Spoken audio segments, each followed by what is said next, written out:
السلام عليكم ليكيب، ان شاء الله تكونوا بخير. هذا الفيديو راح يكون تكمله تاع الفيديو السابق.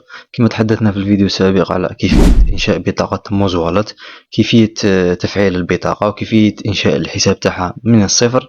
شرحنا كامل لي زيتاب لي مهمين، والان راح نشرحوا كيفيه الحصول على 10 دولار متبقيه، لانه في التطبيق راح مدلنا 15 دولار كهديه تسجيل.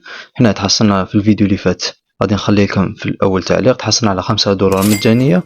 والان نروحو نشوفو كيفاش نحصلوا على 10 دولار المتبقيه. كما قلت لكم راح يمد لكم 15 دولار. ما تنساوش ديروا ابوني فولو وتخلوا لنا تعليق شباب، وراح نبداو. اولا بعد ما ندخلوا التطبيق تاعنا تاع موز والت، هنا لازم تاكدوا بلي الحساب تاعكم يكون مشحون. نروحوا كيما راهي مكتوبه ريورد، هنايا تبعوا غير السهم فقط. كيما راكم تشوفوا هنا يوزد هنا معناتها 5 دولار ديناها البارح. هاي كيما درت لكم فيديو عليها دينا 5 دولار. الان مازالت متبقيه 10 دولار باش ندوها. نروحوا فاليابل هنايا، هاي 10 دولار هنايا، نديروا يوز ناو.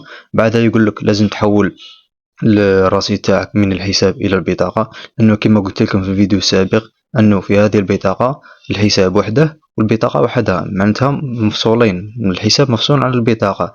هنا قال لك حول من وولت باي، معناتها من الحساب الى البطاقه. قال لك على الاقل هنا لازم تحول ديس. نديرو هنايا ديس، نديرو هنايا 10 دولار.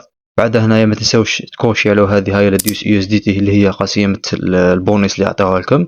هاي من نحولوا من الحساب تاعنا 10 الى البطاقه تولينا 20، لانه مدون هذيك العشرة. تما دينا 5 البارح في الفيديو، وزدنا دينا 10 اليوم، معناتها 15 دولار كما قلت لكم في الفيديو. نديرو هنايا توب اب، بعدها نديرو كونفيرمي، بعدها ندخلوا الباسورد تاعنا. بعد ما ندخلوا الباسورد تاعنا هنايا ننتظروا قليلا. كما قلت لكم اخوتي، هذه البطاقه صالحه للشراء عبر الانترنت، صالحه لكل شيء. تفعيل باي بال، تقدر تشتري بها اي عفسه من الانترنت، اي معناتها صالحه للدفع الالكتروني. كما تشوفوا قال لك سكسسفول. بعد انا هاي قال لك توب اب 20 دولار بليس 20 دولار. هاي قال لك باندينغ، هاي قال لك سكسسفول. معناتها هاي اللي كانت عندنا هنايا 15 دولار كما راكم تشوفوا هنا في البالونس تاعي، كانت هنا 15 دولار. بعد ما حولت من الحساب الى البطاقه 10 دولار، مدولي 20 دولار، معناتها 10 دولار تاعي، وال10 دولار الهديه اللي مدوها لي، معناتها 20 دولار نضيفوا ل 15 دولار اللي كانت في البطاقه تاعي، ولات 35 دولار. هذا الفيديو كان فيديو خفيف كيفاش نتحصلوا على القسيمه تاع الهديه اللي عطاوها لنا التطبيق. الفيديو الجاي ان شاء الله راح نديروا فيديو حول كيفاش نفعلوا بها الباي بال، وكيفاش نشروا بها عبر الانترنت، فيما يخص الناس اللي كتبت لي تعليقات كيفاش نشروا بها من علي اكسبريس. وما تنساوش كيما خوتي تزوروا قناتنا على تيليجرام، لان نحط لكم فيها كامل العروض تاع علي اكسبريس بها بالكوبونات والتخفيضات، لانه غدوه ان شاء الله 1 سبتمبر راح يكون بدايه التخفيضات تشويس داي.